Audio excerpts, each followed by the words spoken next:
queria usar esse tempo para compartilhar o que Deus tem colocado no meu coração, que nos últimos anos, em especial de um ano para cá, né, se tornou parte para mim de uma verdadeira cruzada pessoal, né, rodando o Brasil e mesmo fora dele. Eu fiz isso em todos os estados do Brasil, batendo numa tecla que é um assunto, que é algo, né, que Deus precisou corrigir na minha vida nos últimos anos. E o apóstolo Paulo diz lá em 2 Coríntios, capítulo 1, verso 4, que com a consolação que a gente é consolado, a gente consola os outros. A gente precisa transbordar o que recebemos de bom, seja um aprendizado direto antes de errar, seja correção depois de termos errado que dá um novo rumo, né? E eu sinto esse encargo.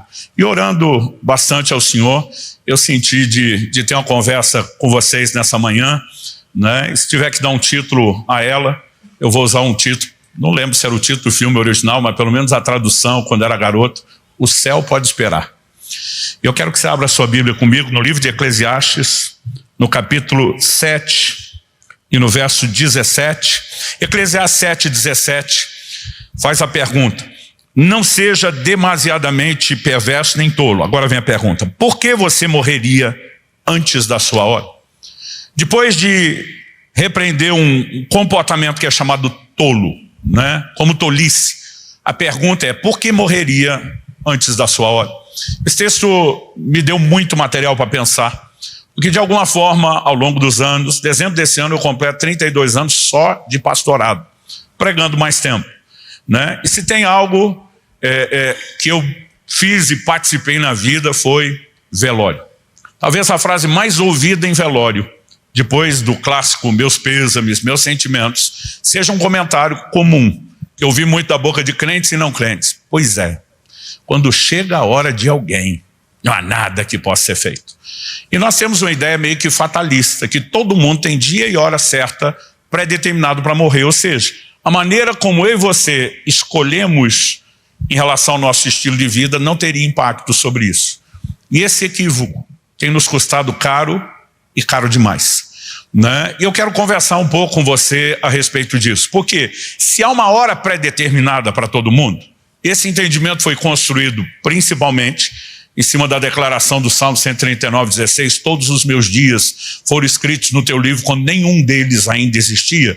E a gente muitas vezes confunde pré-ciência com pré-determinismo. Mas a Bíblia não se contradiz.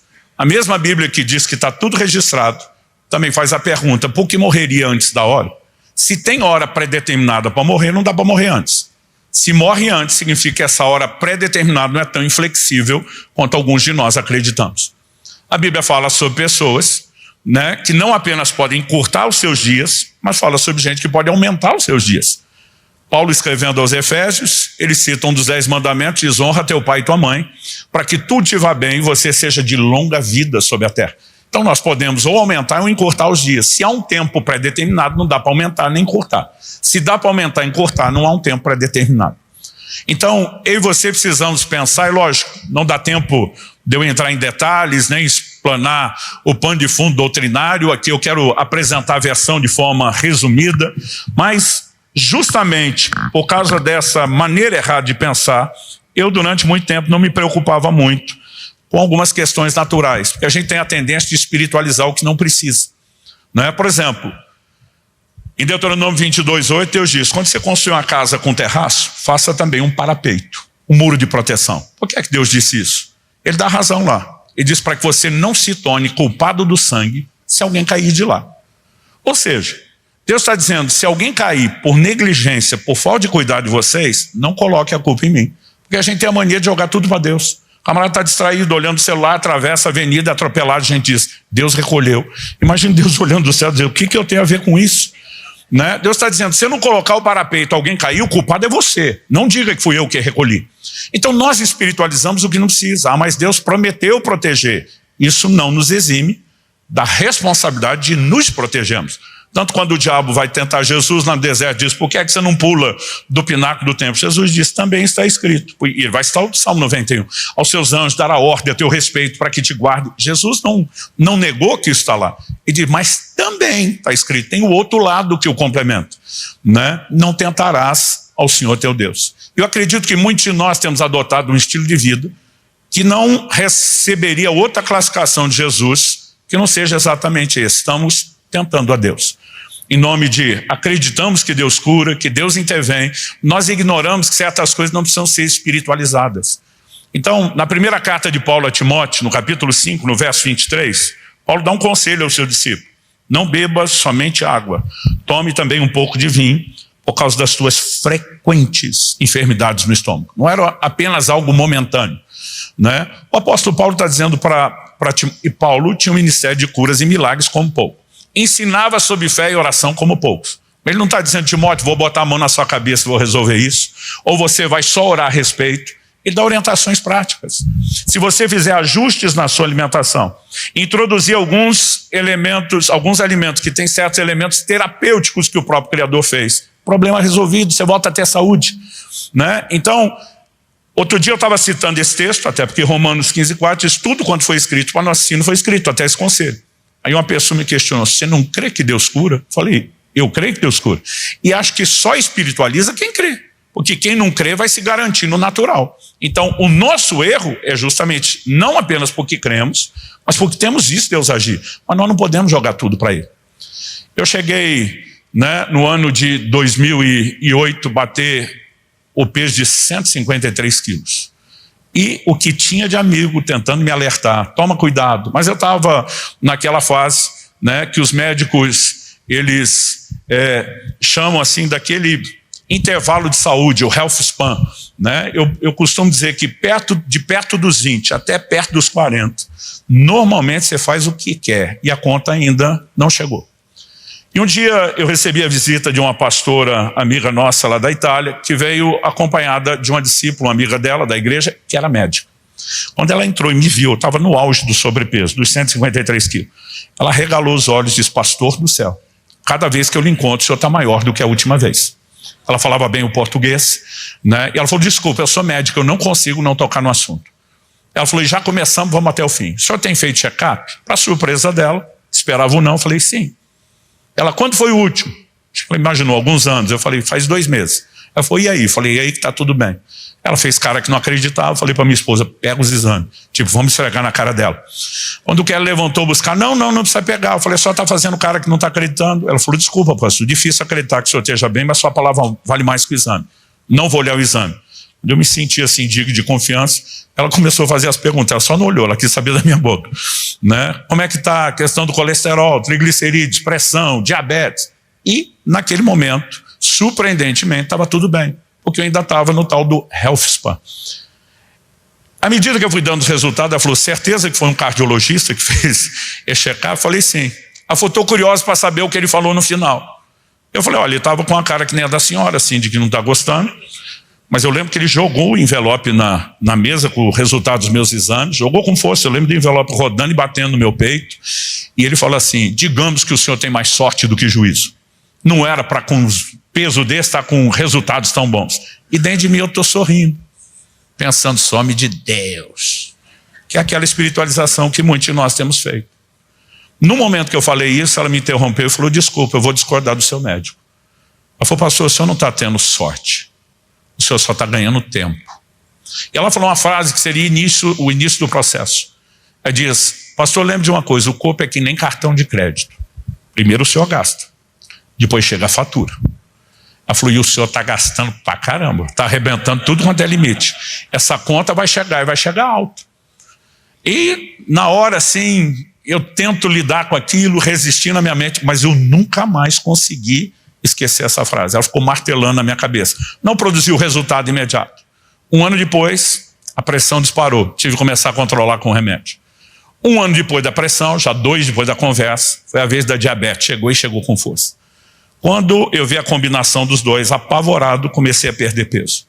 Perdi num ano, dentro de um período de 1 ano, até menos do que 1 ano, 27 quilos. Quando eu bati 126 quilos, sumiu a diabetes, resolveu a pressão e eu malandramente parei de emagrecer. Ainda ficaria uns 3 anos e meio mais ou menos com esse sobrepeso, mas naquela fase que eu já estava dizendo assim: estou administrando, porque eu vi que a conta tinha chegado. Mas depois de uns 3 anos e pouco, Deus começou a mandar um exército de gente para me confrontar, me cobrar, me corrigir, e aquilo foi se tornando progressivo. Eu brinco que 2013 Foi o ano da conspiração divina. Eu apanhava de todo lado. E valia tudo, dedo no olho, mordida, cotovelada, né? Mas teve 3 conversas que realmente foram parte assim da fase final de entender e começar a mudar o processo. Um deles foi um amigo que me abordou. E quando eu falo amigo, é daqueles que têm coragem de botar o dedo na sua cara, te corrigir. E ele um dia me aborda e fala assim: Subirá, pelo amor de Deus, você tem que se cuidar. Você recebeu de Deus um dom especial, nós não podemos te perder cedo. Quando ele falou isso, eu já reagi. Porque essa tentativa de me assustar com a morte, muita gente já tinha tentado, ninguém nunca conseguiu. Um médico uma vez falou isso para mim, né? Ele simplesmente olhou, quando eu estava no auge sobrepeso, falou: você conhece alguém que tem o seu peso e pelo menos 70 anos? Eu pensei, falei, não estou lembrando de ninguém. Ele falou: pensa bem, não precisa ser amigo próximo. Eu pensei, esgotei todos os níveis de relacionamento, mesmo que superficiais. Falei: doutor, não lembro de ninguém. Ele falou: não lembra porque não tem. Eu falei: emagrece até os 70? Ele falou: não, morre antes. Mas ninguém nunca me assustou com essa ideia, porque eu dizia para as pessoas: o crente não morre, é promovido e transferido, né? Sai daqui da filial, vai para a matriz, vai trabalhar mais perto do chefe. E eu simplesmente conversava isso. Então, quando esse amigo meu começou, eu já acionei o modo faca tramontina, corte rápido. Não podemos te perder. Eu olhei para ele e falei: para mim o morrer é lucro. Citando Filipenses 1. E disparei outra frase de Paulo: partir estar com Cristo é incomparavelmente melhor. E eu pensei: vou matar essa conversa no início, antes de começar. O que eu não esperava era o faca tramontina, o corte rápido que veio do outro lado. Ele olha para mim e fala assim: e se você der a sorte de morrer? Falei: como é que é? Ele falou: meu amigo, vai estudar estatística. Você acha que gente que não se cuida com você morre na primeira? A maioria não dá essa sorte, não. Você está imaginando o quê? Que uma hora vai desligar o disjuntor, né? A cabeça cai, o espírito parte para estar com Jesus num processo rápido, indolor. Ele falou: a maioria não tem essa sorte. Vai sofrer numa cama, dá trabalho para a família. Gente, pela primeira vez alguém me assustou. Porque eu pensei o seguinte, eu falei: uma coisa é você deixar o melhor dessa vida para ter algo ainda melhor, que é estar com Cristo. Mas tem um limbo aqui no meio, que não é nem uma coisa nem outra. Mas ele mal esperou processar o susto e mandou a segunda frase. Ele falou assim: além de uma covardia sem tamanho a sua declaração. Ainda me remedou: partir estar com Cristo incomparavelmente melhor. Ele falou assim: melhor para quem? Só para você, seu egoísta. E Kelly, sua esposa, que vai ficar? E seus filhos que você ainda não terminou de criar? E o plano e o propósito que Deus te confiou? E ele falou literalmente assim: então que se lasque o resto, porque para você é melhor. Falou: se isso não é encarnação da covardia e do egoísmo, me diga o que é. E eu emudeci. Eu nunca tinha pensado pelo outro lado. E quando achei que já tinha apanhado o suficiente, ele mandou a terceira. Ele falou: e para o ensinador de Bíblia como você, parece que não entendeu, foi nada de Filipenses 1. Eu não sei o que me ofendeu mais, Odilon. Ele me chamar de covarde ou dizer que eu não tinha entendido Filipenses. Eu abri Filipenses 1 na hora, e eu quero que você abra comigo, para provar que ele estava errado. Só quando abri eu mesmo vi que eu estava errado.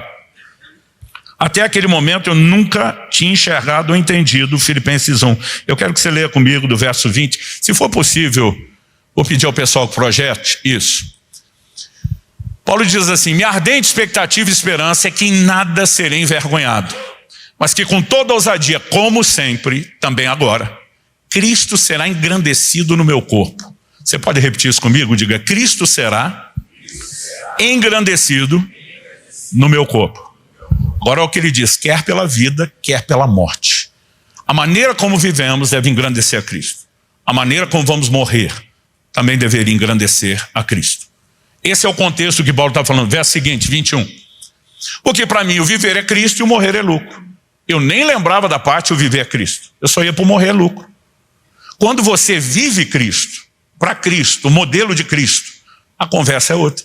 Gente, Efésios capítulo 5, né, fala a respeito do Senhor Jesus como modelo que o marido deve imitar no trato com a mulher, e diz que o marido tem que amar a esposa como ama o próprio corpo. Aqui não é um conceito só de amor próprio, mas dentro do amor próprio, que é o universo maior, está falando de amor pelo corpo.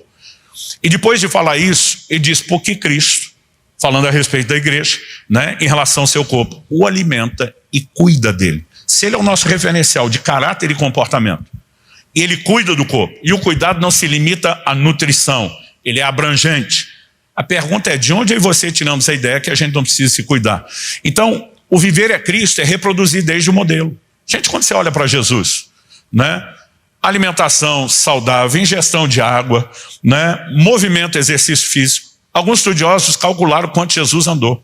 Além do trabalho manual como carpinteiro, né? É assustador essa conta feita só nos dados que nós temos, que os evangelhos não dizem tudo que ele fez nos 3 anos e meio. Né? Então alguém calculou baseado nos textos de onde saiu, aonde chegou, em quanto tempo, que Nosso Senhor andou uma média de 32 quilômetros por dia. Qual foi a última vez que você deu um rolê de 30 quilômetros? Outro calculou só as distâncias, sem se preocupar com a média diária do que ele teria, eliminando os relatos repetidos dos evangelhos, e chegou à conta de que Jesus teria andado no mínimo 5.000 quilômetros a pé durante os dias do seu ministério. Não há ângulo ou perspectiva que se avalie Jesus que ele não seja um exemplo. Sono. Jesus, Marcos capítulo 6, quando os discípulos vêm dar um relatório do ministério que está bombando, ele diz: vamos para um lugar à parte, repousar um pouco. Ele não está preocupado só com a sua produtividade, mas com a produtividade sustentável, durável. E se você não respeitando os descansos, ele não só respeitava, mas ele exigia isso dos seus discípulos. Né? E, para concluir a lista, eu posso te garantir que Jesus era magro. Mas magro assim, ó, estilo meu dedo minguinho, no nível profissional, não amador, que alguns aqui são. Eu nem amador sou. Como nós fazemos essa conta? A Bíblia diz que Jesus teve fome ao final de 40 dias de jejum. Eu já fiz 10 desses jejuns 40 dias, eu nunca tive fome, porque aqui tem reserva, meu amigo. Aquela fome é a fome literal, quando as reservas de gordura que estão sustentando você durante o jejum terminam. Menor índice de gordura corporal que eu terminei um jejum até hoje foi 8,5%. Dá para encarar mais dias. Para Jesus ter tido fome, ele tinha que ter um baixo índice de gordura corporal, ou seja, não há área que a gente possa falar hoje de cuidar do corpo, da saúde, que Jesus não seja modelo. E quando Paulo diz o viver é Cristo, nós precisamos focar. É não apenas para ele, mas reproduzir quem ele é. Aí sim, o morrer é lucro, não apenas pelo que vem depois, mas por termos cumprido aquilo que se espera de nós. Verso 22. Entretanto, se eu continuar vivendo, mesmo que o morrer seja lucro, poderei ainda fazer algum trabalho frutífero. Assim não sei o que devo escolher. Agora Paulo está dizendo, bateu uma dúvida sobre a escolha. 23. Estou cercado pelos dois lados, outra tradução diz dividido. Tendo o desejo de partir e estar com Cristo, o que é incomparavelmente melhor. Ninguém vai negar que o céu é maravilhoso. Mas olha o que ele diz no 24. Mas, por causa de vocês, é mais necessário que eu continue a viver. Paulo está dizendo, se eu partir para estar com Cristo, é incomparavelmente melhor. Melhor para quem? Só para mim. Mas se eu não for egoísta e, além de mim, pensar em vocês, é melhor que eu fique, para ter mais fruto do meu trabalho. Ainda existem coisas que precisam ser feitas. Eu posso ser útil na vida de vocês. Então, levando isso em conta, e aqui que eu quero usar a frase do tema, o céu pode esperar. Nenhum de nós vai negar que o céu é extraordinário. Mas você tem literalmente todo o tempo do mundo para desfrutar. Vai estar lá a eternidade toda te esperando. Não há razão alguma para que eu e você apressemos a nossa partida às custas de comprometer o plano e o propósito de Deus. Verso 25, ele encerra dizendo, convencido disso, estou certo de que ficarei, permanecerei com todos vocês, para que progridam e tenham alegria na fé. Observe que partir mais cedo ou ficar mais tempo, Paulo diz, minha escolha. Ele não joga isso como fosse uma decisão arbitrária ou unilateral de Deus. Há muitos motivos pelos quais alguém pode interromper isso. Você tem desde alguém que decide tirar a própria vida, como gente que não ousaria fazer isso, mas como Elias diz, tira o Senhor, eu não. E há muita gente desistindo, por inúmeros motivos. Quando você olha para Elias, é evidente que ele tem um burnout. Sem contar a batalha espiritual que está, um estresse absurdo no nível emocional e físico. E alguns de nós não estamos carregando a estrutura necessária, olhando as 3 áreas de espírito, alma e corpo, para suportarmos a batalha na qual nós estamos envolvidos. E nós precisamos repensar a maneira como estamos lidando com o corpo. Essa primeira conversa com esse amigo foi uma pancada. Pouco tempo depois, me apresentaram um outro pastor, esse não era amigo, tinha acabado de conhecer. Supostamente, quando você está conhecendo alguém, você se esforça para ser simpático, apresentar a melhor versão. Esse camarada não fez esforço nenhum para me agradar. Primeira pergunta que ele me fez, a hora que nos apresentaram. Falou, você já ouviu falar de um avivalista escocês? Escocês não. Eu acho que é escocês. escocês, chamado Robert Murray M'Cheyne. Falei, já ouvi falar do M'Cheyne. Conhece as frases, citações dele? Ele nem deixava eu falar, né? Era perguntas em sequência. Conhece as frases, citações dele? Falei, algumas, se tem uma deles no último livro, era o último da época. Ele falou, conhece a mais célebre? Falei, olha, eu não tenho certeza se eu conheço. Ele falou, se não sabe, não conhece. Eu pensei, está para o crime, está estreando uma ferradura nova aqui hoje. E ele olhou para mim e citou a frase mais célebre do M'Cheyne. Foi a que ele proferiu no leito de morte. Detalhe, um dos ministérios que mais chacoalhou a Escócia. Faleceu aos 29 anos, não chegou aos 30. E a frase por ele citada no leito de morte foi: Deus me deu um cavalo e uma mensagem. Eu matei o cavalo, já não posso levar a mensagem. Basicamente ele estava dizendo, o propósito será comprometido, porque eu não cuidei do meu corpo como deveria. Associado ao que eu tinha entendido de Filipenses 1 e da outra conversa, foi a segunda pancada.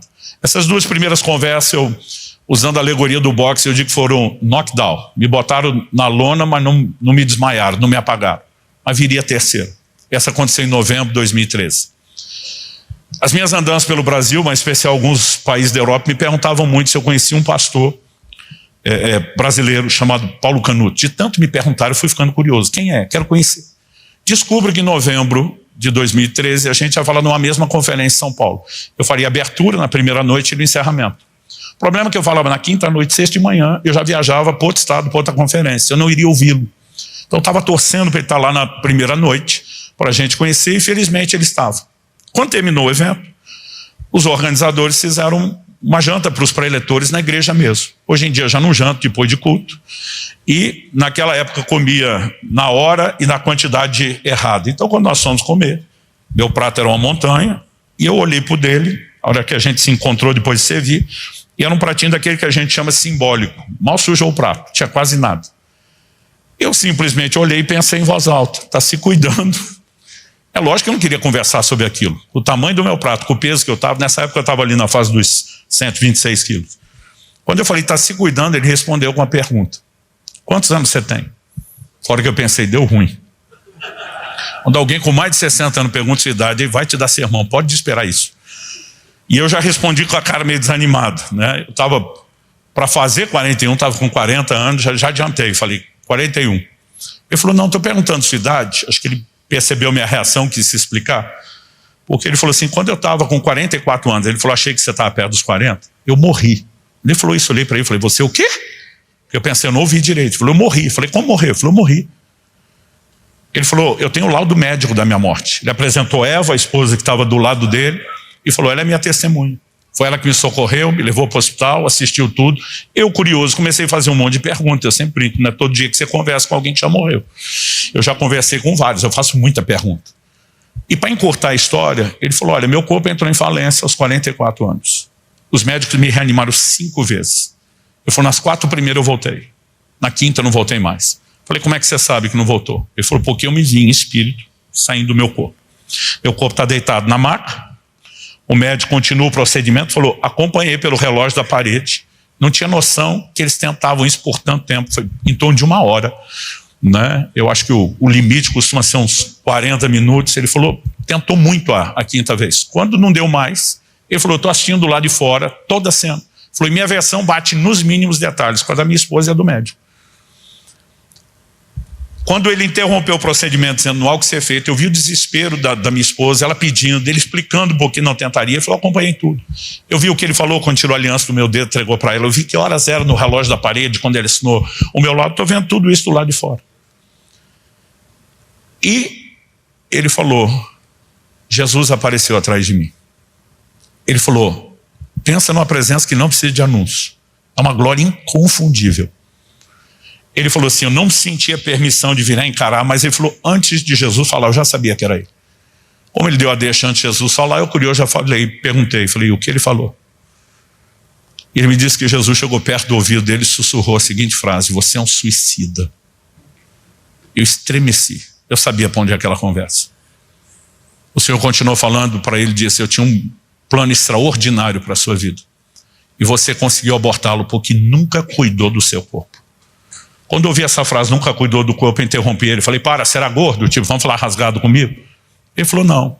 A única coisa que estava em ordem era o meu peso. Tudo o resto era uma bagunça. Não me alimentava direito, não me exercitava, não dormia, não descansava, né? Ele falou, minha vida era uma bagunça. E ele falou assim, cara, 44 anos, meu corpo entrou em falência. E eu lembro que eu larguei a interjeição de espanto dos carioca. Caraca! E quando falei caraca, ele falou, calma que fica pior. Eu estou tentando pensar, como é que pode ficar pior? Você acabou de assistir você saindo do corpo, sua mulher desesperada com a sua partida, Jesus te chamando de suicida e dizendo que você encurtou seus dias e abortou o plano, como é que pode ficar pior? Ele falou, não, Jesus me deu uma visão do que seria o velório do dia seguinte.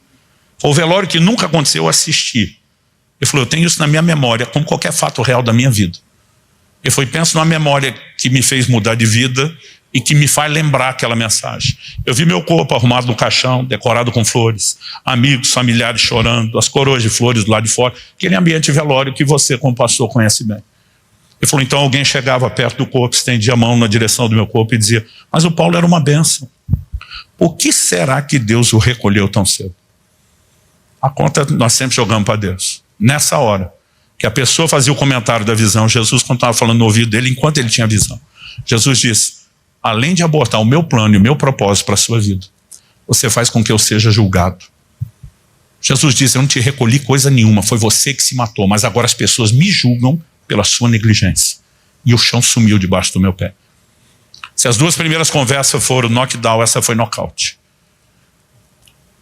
E eu levantei daquela mesa e eu falei para Deus, nunca mais o Senhor vai me corrigir de novo, sabe? Eu falei, eu não sei porque eu cheguei até aqui, porque eu fui tão teimoso, porque eu nunca ouvi ninguém. Mas eu falei, a partir de hoje muda. Eu falei, nós dois sabemos que eu não vou mudar da noite para o dia. Eu falei para Deus, eu vou ter que repensar tudo que eu acredito. E eu não sei te dizer nesses últimos anos quantas vezes eu fiquei lendo essa Bíblia de Gênesis, Apocalipse, procurando versículo por versículo, tudo que a Bíblia fala sobre o cuidado do corpo, sobre a nossa responsabilidade com a morte. E eu não só descobri que a Bíblia não joga a conta para Deus, como o tempo todo fala da nossa responsabilidade. E eu e você precisamos tomar uma decisão. Qual é a decisão? Viver para cumprir o propósito. Né? Viver para cumprir aquilo que Deus espera de mim e de você, mas não viver de qualquer forma. Se a Bíblia diz que aquilo que a gente planta, a gente semeia, a pergunta que eu e você precisamos fazer é como é que nós vamos terminar? Nós precisamos terminar bem, gente. Não só dizendo como Paulo combatiu o bom combate, cerrei a carreira, guardei a fé no plano espiritual, mas terminar bem em todas as áreas. E eu não sei você, mas meu projeto, né, de vida, falando dessa vida terrena, é cumprir o plano e o propósito de Deus, mas terminar bem espiritualmente, terminar bem emocionalmente, terminar bem no meu casamento, na minha família, né, com os meus filhos, não só na execução de um chamado e de um propósito, mas terminar bem com saúde. Eu comecei muito cedo no ministério. Isso significa que a maior parte dos meus amigos pastores eram sempre mais velhos do que eu. Eu estou hoje com 52. Então, assim, a maioria dos meus amigos estava de 60 até hoje a 70 anos. O que eu comecei a ver nos últimos anos, sobre a forma como alguns deles estão entrando na velhice, não me empolgou. Porque muitos estão colhendo o resultado da sua negligência. O livro de Eclesiastes nos faz pensar o futuro desde que a gente está vivendo a mocidade. Lembra-te do teu Criador nos dias da tua mocidade, antes que cheguem os maus dias. A vida inteira eu li esse texto só para pensar na parte espiritual. Lembra do Criador, vida espiritual. Mas se você olhar aquele texto, ele não fala só da parte espiritual. 1 Tessalonicenses 5:23 fala que o nosso ser integral é espírito, alma e corpo. Ele vai abordar, além da parte espiritual, questões emocionais. Afaste do seu coração a mágoa. Eu tenho visto muitos ministros serem destruídos pela mágoa, não sabem lidar com as ofensas ou as decepções. Gente, Jesus falou, vai construir uma torre, senta a calcular quanto custa. Nós precisamos preparar a nova geração de pastores, sendo honesto com eles. E dizer para eles o que eles vão enfrentar. Se o próprio Jesus olha para os discípulos e diz, até quando vos sofrerei? E vamos acreditar que nós não vamos ter desgaste com as pessoas? Né? E muitas vezes a gente não é nem preparado para lidar com essas questões. E nós precisamos guardar o nosso coração. Ou coisa chata é lidar com um velhinho amargo. Eu não quero terminar minha vida dessa forma. Mas a Bíblia não fala só do espiritual, nem só do emocional. O texto de Eclesiastes diz assim, remova do teu corpo a dor. Esse texto para mim foi um mistério, um enigma durante muito tempo. Eles nem tinham analgésico na época. O que dizer? Anti-inflamatório, o resto né, medicamentos. Como é que se remove do corpo a dor? Eu demorei para entender esse texto. Mas aos 30 anos de idade, por causa do excesso de peso, a má alimentação, a falta de sono, doía tudo. Hoje, aos 52, eu não tenho dor.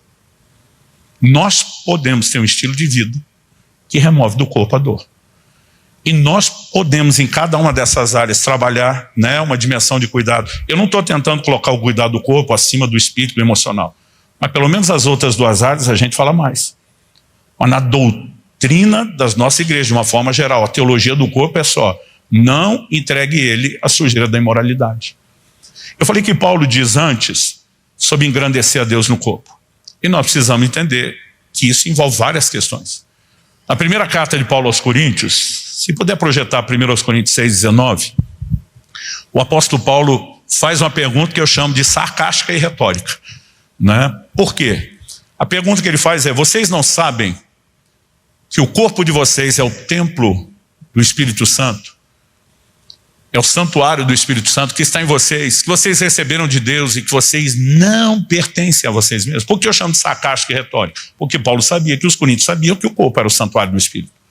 A solução: como é que você sabe que Paulo sabia, que os coríntios sabiam? Ele já falou isso na carta, gente. Primeiro aos Coríntios 3,16, ele afirma isso. E no 17 ele diz: se alguém destruir o corpo, que é o santuário do Espírito, Deus o destruirá. Ou seja, nós não podemos esculhambar o corpo, fazer o que queremos com ele e achar que não vai ter, né, um dia de prestação de contas diante de Deus. Então agora ele está dizendo: vocês não sabem que o corpo é santuário do Espírito Santo e que vocês não são donos de vocês mesmos, vocês não se pertencem. Por que nós não nos pertencemos? Verso seguinte, o 20, ele começa com a conjunção explicativa. Por quê? Que é a palavra de ligação entre o raciocínio está sendo construído, a explicação que vem depois. Porque vocês foram comprados por preço. Ele está dizendo: você não é seu dono, porque você tem um dono. Seu dono é quem te comprou. Agora, pois, se você entende o que é ser comprado, redenção, glorifiquem a Deus no corpo de vocês. Então, assim, a gente tem a responsabilidade de glorificar a Deus no corpo. Agora, qual é o contexto dessa declaração? Verso 18, se der para voltar aí. Fujam da imoralidade sexual. Qualquer outro pecado que uma pessoa cometer é fora do corpo.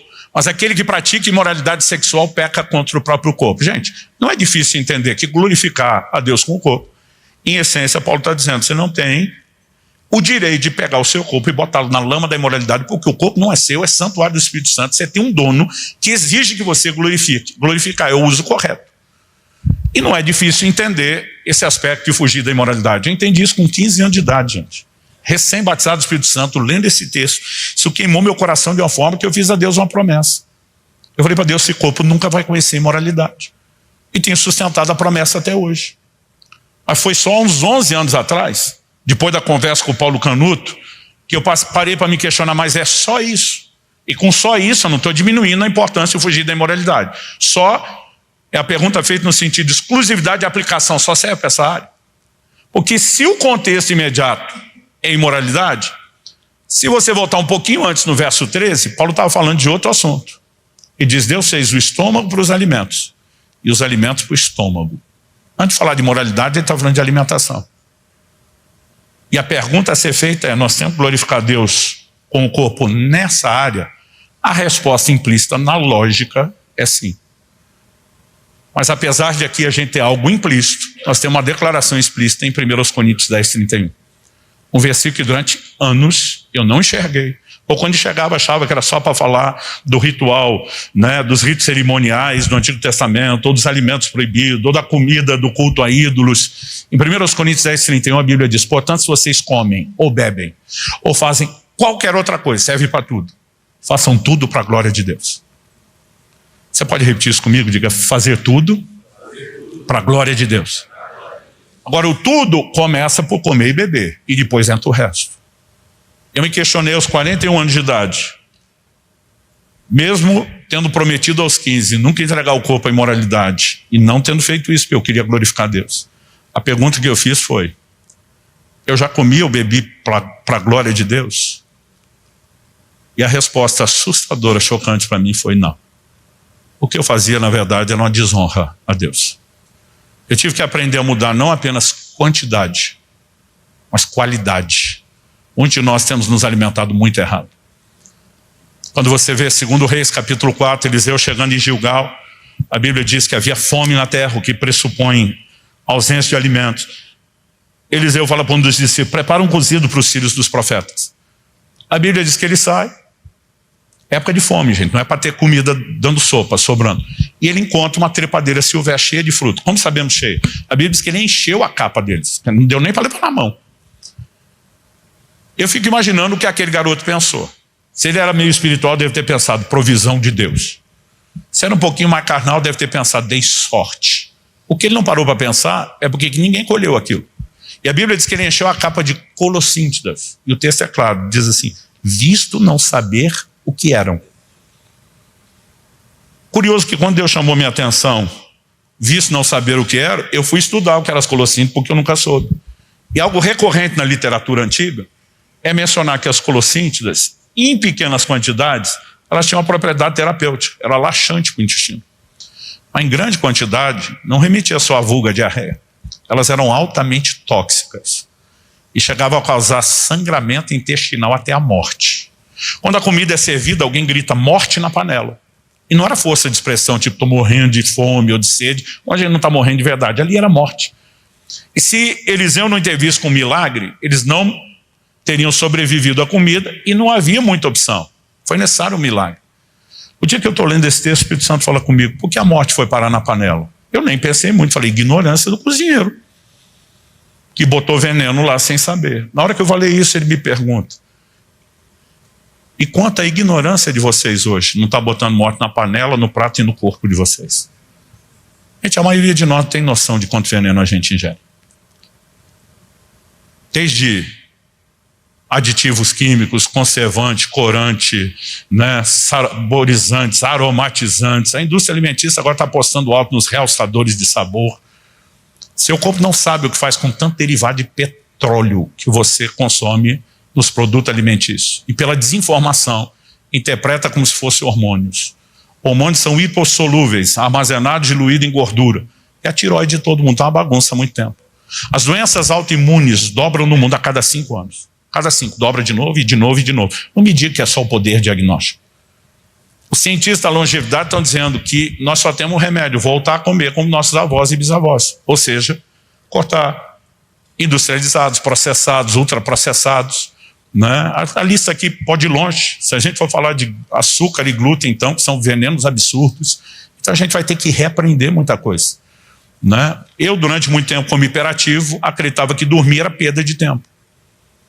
Meu médico, há 10 anos atrás, o dia que eu falei isso na cara dele, eu falei: ó, você quer que eu durma 8 horas? Eu dormia de 4 a 6. Eu dizia: 8 horas é um terço do dia, eu não quero passar um terço da minha vida dormindo. Olhei para ele e todo hiperativo se gloria disso. Falei: para mim dormir é perda de tempo. Ele olhou para mim e falou assim: eu acho tão interessante quando encontro alguém mais sábio que o próprio Criador. Você apelou, miserável. Às vezes a gente acha que tem uma ideia melhor do que a de Deus. Eu já tinha escrito o livro sobre o cuidado do corpo, estava rodando na gráfica em janeiro do ano passado. Eu estava num retiro de jejum e Deus me pregou uma peça, eu brinco. Ele falou assim: assim que você chegar nesse lugar de retiro, eu já estava no 7º dia de um jejum. Ele falou: os primeiros 3 dias, não beba água. Eu nunca tinha ficado mais de um dia sem água. Normalmente o limite bíblico para jejum sem água são 3 dias. Ele falou assim: durante 3 dias não beba água, não saia do quarto, não fale com ninguém. Gente, foi um imperativo: não sair do quarto e não falar com ninguém. É um desafio, mas o comando era tão claro. Já que não ia beber água, eu pensei: não posso me exercitar, nem dentro do quarto, senão vou ter sede. Então era uma atividade a menos. Pastor, mas não li a Bíblia? Horas, mas não enchi o dia. E eu li a Bíblia toda em um mês. Mas não enchia o dia lendo a Bíblia. E lendo com calma, anotando, estudando, cruzando referência. Não orava? Horas, mas não enchia o dia. Aproveitava para adorar? Horas, mas não enchia o dia. Eu dormia até doer as costas, como diziam os antigos, que não tinha o que fazer. Dava um soninho no meio da tarde, descansava de novo. E aqueles 3 dias pareciam uma eternidade. Só que no final deles, a minha surpresa foi: eu nunca tinha entrado na minha vida no modo de descanso da mente, como entrei naqueles 3 dias. E quando os 3 dias passaram, eu voltei a beber água, eu já podia sair do castigo, entre aspas. O Espírito Santo falou comigo: eu vou te provar que o descanso não sabota a produtividade. Ele falou, hoje você vive diferente, mas você não crê nisso de pleno coração. Ele diz, você adotou um padrão de disciplina, de sono e descanso, mas você ainda não entendeu como deveria. Ele falou, eu vou te provar. E depois desses 3 dias, Deus me deu um desenho de um livro. Eu escrevi um livro de mais de 300 páginas em 10 dias. Meu recorde era o livro do jejum. Escrevi 270 páginas em 40 dias. Eu queria escrever um livro sobre jejum e jejum. Então terminei as últimas linhas do último capítulo, nas últimas horas do último dia. Era o meu recorde. Agora eu escrevi um livro maior, com 1 mês de folga. Ou seja, muitos de nós não queremos perder 3 dias de descanso, mas perdemos 1 mês de produtividade. Então assim, não existe lógica num estilo de vida que nós estamos adotando. Não, mas a igreja demanda. Ok, você quer ser pastor por quantas décadas? Ou pelo menos continuar derramando sua sabedoria mesmo depois de ter passado o cajado. Nós vamos ter que repensar algumas coisas. Eu não vim te apontar o dedo, eu não vim julgar você. Eu conheci pouca gente tão esculhambada como eu fui em todas essas áreas do cuidado do corpo. Muito pouca gente. Eu estava assim entre os piores pecadores dessa área. Agora você pergunta, pastor Luciano, o senhor acordou um dia resmungando, hoje é dia de maldade, o que é que eu posso fazer para acabar com a minha saúde? Não. Então a pergunta lá de Eclesiastes é, não seja tolo. Por que morreria antes da hora? Morrer antes da hora é chamado tolice. E tem 2 tipos de tolice. Uma é a ignorância, a outra é a negligência. E não importa qual das duas. Tem gente que está pecando como eu pecava por ignorância, por não entender. Mas tem gente que depois de entender não quer mudar. Aí para mim é um pouco mais de tolice, porque ele está pecando por negligência. Mas nós vamos ter que repensar. Um dia desse minha esposa olhou para mim e ela tirou onda comigo dizendo assim, quem é você? Quem está aí? O que você fez com meu marido? Eu comecei a rir, ela falou, se um dia, nós vamos completar 30 anos de casado esse ano. Ela falou assim, se um dia alguém me dissesse, se é cuidar de alimentação, nutrição, do jeito que você faz, né? Ela falou assim, se alguém me dissesse a cuidar de sono, de exercício físico como você faz, ela falou, eu não teria acreditado. Eu falei, nem eu. E minha mudança não foi toda da noite para o dia. Um dia desse um amigo que estava próximo, ele falou, você pontua tudo que come? Eu falei, sim. Contar caloria? Eu falei, mais do que isso. Eu controlo os macronutrientes. O que eu como de gordura, o que eu como de proteína, o que eu como de carboidrato, né? Ele falou, e essas cápsulas que você toma? Eu falei, suplementação, eu controlo tudo de uma maneira que você não entende. Ele falou, isso virou uma religião. Eu falei, não é uma religião. Eu falei, eu descobri que é parte da mesma. Eu só não conhecia. E aí ele ficou bem quietinho, pensando, né? Então assim, eu comecei a perceber algumas coisas. Aos 41 anos de idade, minha idade metabólica biológica era de mais de 70 anos, gente. Aos 52, ela regrediu para menos de 40. Então assim, nós podemos virar o jogo. Você lembra do que Caleb falou para Josué? Quando diz, eu quero esse monte. Imagina o Josué olhando para o Caleb, como quem disse, você está com 85 anos de idade. E diz, minha força para entrar e sair, para guerrear, é a mesma de 45 anos atrás. O que ele está dizendo? Idade cronológica, 85. Idade biológica ou metabólica, 40. Hoje em dia nós estamos invertendo. Idade cronológica, 40, e a biológica já está em 85. Nós estamos jogando invertido. Quando você vê a disposição de Paulo na velhice, de pregar, apanhar, sofrer, dizer, eu carrego no meu corpo as marcas de Cristo, mas está firme e forte, tem que ter algum desafio e inspiração para mim e para você. Então assim, eu não vim te julgar nem pelo seu passado, nem pelo seu presente. Só estou tentando te apresentar uma nova proposta de futuro. Agora eu acredito que ninguém muda. Não existe mudança de comportamento sem mudança de mentalidade. Transformai-vos, Romanos 12, pela renovação da vossa mente. E você não muda a mentalidade ouvindo um assunto desse por 40, 45 minutos. Então, o meu encorajamento, né, é que você possa acessar aqueles livros. Meu médico, a gente queria escrever um livro todo junto, ia ficar muito grande. Aí a gente tinha pensado o seguinte, eu faço mais a parte bíblica e da minha experiência, faz a parte médica e científica, mas o meu médico também, além de cristão, é pastor. Ele foi enchendo a parte dele de Bíblia. E um hábito que eu desenvolvi, é tudo que eu vou lendo, ele me botou para ler muito material médico científico na última década, eu costumo já extraindo citações de gente que tem peso e autoridade. Então o material que eu estava preparando também estava cheio. A gente olhou e falou, cara, é melhor publicar 2 livros. Mas a gente organizou isso de maneira que eles não fossem repetitivos, e sim complementares, até quando a gente aborda os mesmos assuntos. E ali, nesses dois materiais, tem muita coisa boa, né? Mas um capítulo que ele tem no livro dele sobre detoxicação e um no meu chamado Os Efeitos Saudáveis do Jejum, é uma descoberta, uma redescoberta, vamos dizer assim, recente da medicina. Em 2016, o Prêmio Nobel de Medicina foi dado a um pesquisador japonês que comprovou, documentou por quase 20 anos, o que décadas antes já tinha dado um prêmio Nobel a outro cientista, que é o processo chamado autofagia, limpeza do corpo, das células. E esse camarada demonstrou e comprovou de forma inquestionável diante da ciência que a partir de 16 horas em jejum, seu corpo ativa um modo de autofagia. Foi a partir disso que começou uma febre no mundo todo chamada jejum intermitente, você já deve ter ouvido falar disso. Eu vivo isso como estilo de vida. Eu normalmente como numa janela de 6, 7 horas, fico 17, 18 horas sem comer todo dia.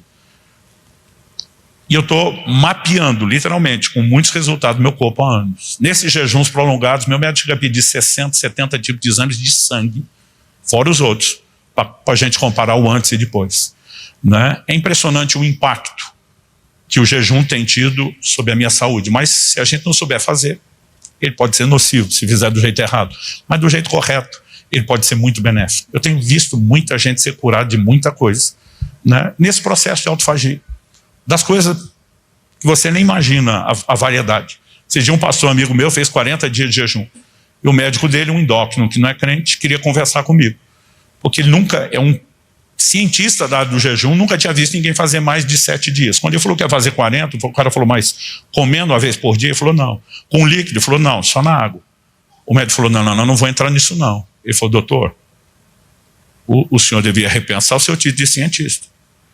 Tem um exército no meio de nós, na nossa igreja, fazendo esses jejuns. Ele falou, eu nunca ouvi falar disso. Ele falou, vou assumir um compromisso com o senhor vai me avaliando na primeira semana.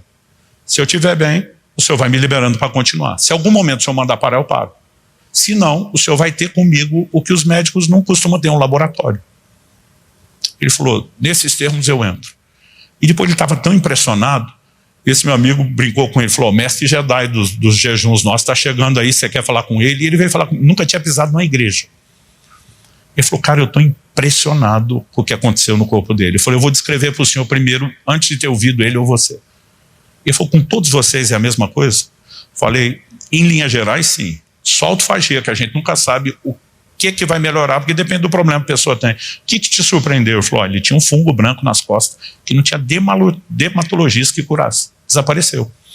E a gente tem visto impactos no espírito, na alma, no corpo. Então, assim, a gente não tem pregado mais o jejum só como algo espiritual. A gente tem dito que, bem compreendido, bem praticado, eu não estou falando que você tem que fazer jejuns prolongados como eu faço. Se a gente tivesse um dia por semana, gente, de pausa, de descanso para o intestino, já ia ter um impacto na sua vida espiritual e física fora do comum.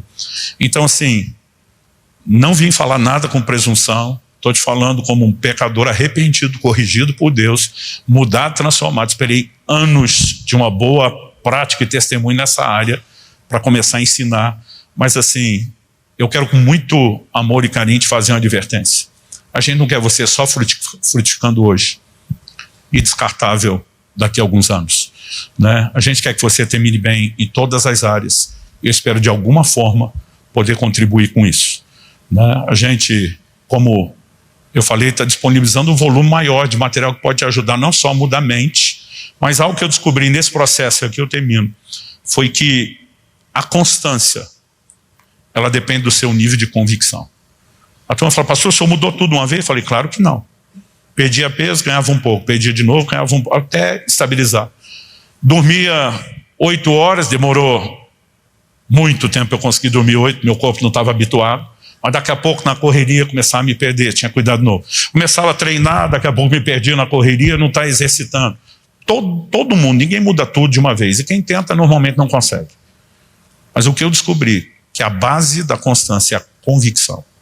Então você não precisa só mudar a mentalidade. Quanto mais convicto você vai se tornando à medida que muda, mais constância você vai apresentar. Eu espero de alguma forma te ajudar com isso. Alguém tem que tirar esse microfone de mim. Acho que a gente podia orar se arrependendo, Luiz? Pedindo a Deus graça, entendimento. Vamos ficar em pé para parecer que está acabando?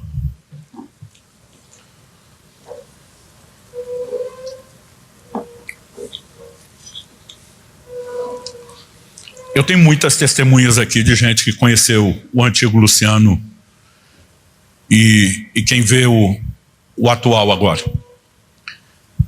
Eu perdi cerca de 60 quilos, mas a diferença é que eu botei de 12 a 15 quilos de músculo no corpo. Significa que a conta aí está para mais de 70 quilos de gordura eliminado, né? Existe muita coisa que a gente pode ir fazendo a longo prazo. Não aconteceu tudo da noite para o dia, mas quanto mais eu entendi essas verdades, mais a sério eu levava elas. E, gente, eu nunca tive tanta disposição física na vida. Toda hora o pessoal pergunta, como é que você aguenta esse ritmo? Como é que você aguenta essa agenda? Que eu falo, gente, hoje, além da paixão por Jesus, da consciência do que eu fui chamado a fazer, né? Eu tenho uma disposição física que eu nunca tive. Mas ainda assim, há momentos que eu percebo, estou passando alguns limites, tem que dar uma parada, tem que dar uma pausa, né? O descanso tem se tornado para mim a ferramenta cada vez mais importante, inclusive para aumentar a produtividade. Mas eu tenho certeza que ainda tem muita coisa para arrumar e melhorar. Mas eu espero de alguma forma te ajudar a pensar e contribuir. Aqueles de vocês já estão se cuidando, que possam fazê-lo ainda mais, e fazer isso com uma mentalidade. Honrar e glorificar o Criador e Redentor dos nossos corpos. Viver para cumprir o propósito. Eu também tenho motivos adicionais, né, que são mais pessoais. Quando eu estava enroscado naqueles 126 quilos por alguns anos, alguém me conseguiu uma bariátrica com um dos melhores médicos de graça na faixa. Eu falei, como é que você conseguiu isso? Porque eu alegava que eu não tinha condição de fazer. Falei, pastor, eu falei para ele que o senhor seria um bom garoto de propaganda, né? Ele falou, argumentei que o senhor ia ser um conferencista mais conhecido do que já é, e ele teria você alguém na vitrine. Falei, vou ter que pregar com a camisa do patrocinador? Ele falou, não. Quando surgiu a situação, o senhor fala, eu fiquei tão empolgado que eu estava orando por aquilo. Na frente dele, fiz cara de paisagem para parecer crente, falei, vamos orar. Quando ele saiu, fui fazer fé, meu Deus, estava te pedindo, o senhor jogou isso no colo, aleluia. Nem perguntei o que Deus queria, estava só agradecendo. O Espírito Santo falou comigo, você cogitou ser o garoto propaganda dele, não o meu? Eu levei um susto, falei, estou te entendendo. O cara tem uma bariátrica para vender, o senhor não tem nada para vender. Ele falou, para vender não, para entregar sim. Ele falou que eu comecei a te corrigir, você ainda nem entendeu direito a ponto de mudar. É parte de uma mensagem que eu quero que você pregue para a minha igreja. E você tem que ser o primeiro a dar exemplo. Pensei, perdi a bariátrica, tinha acabado de ganhar, perdi na hora. Pastor, o senhor é contra? Não. Eu acho que ela deveria ser o último recurso. E o cuidar do corpo, gente, não é só comer menos. Você vai ter que aprender a descansar, vai ter que aprender a comer direito, vai ter que aprender a se exercitar. Existe um combo que só a bariátrica não resolve. Ela é um bom início para quem já extrapolou limites. Mas naquela hora, quando Deus falou isso comigo, eu falei, vai ter que ser na raça, né? Então, sim, se eu conseguir, eu acredito em qualquer um podendo fazer o mesmo. Eu adicionei recentemente o último motivo à minha lista. Foi quando eu entrei na adolescência. Eu não tenho memória com avós. Quando eu nasci, meus avós paternos já eram mortos. Aquele tempo era para seguir mesmo? Isso é um golpe, é uma pergunta retórica.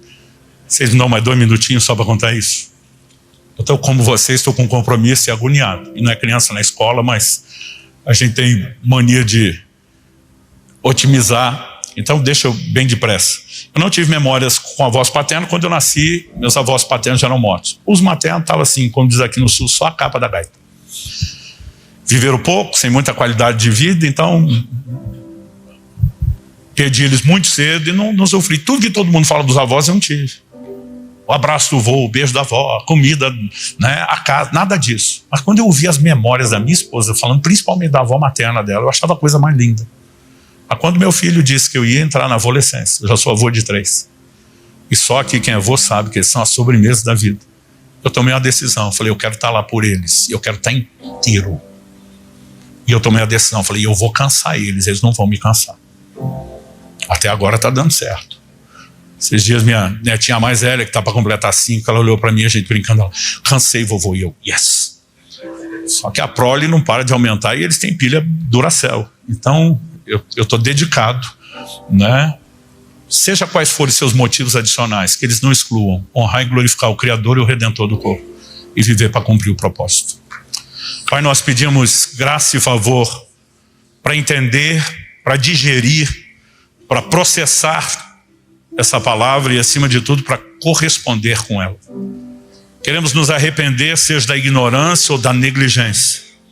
Queremos te pedir que o Senhor nos ajude a não deixar isso cair no esquecimento. Queremos suplicar sabedoria do alto, favor, para criarmos, ó Deus, uma adaptação, uma mudança, primeiro de mentalidade, depois de comportamento. Eu quero suplicar graça e favor sobre meus irmãos. Alguns de nós vamos precisar de um empurrão, inclusive de cura, intervenção divina nessa área de saúde. Nós oramos por isso, mas suplicamos que a boa mão do Senhor nos guie nessa jornada de correspondência contigo, porque nos recusamos morrer antes da hora. Queremos te glorificar, viver para cumprir o propósito, e nós suplicamos graça e favor em nome de Jesus. Amém.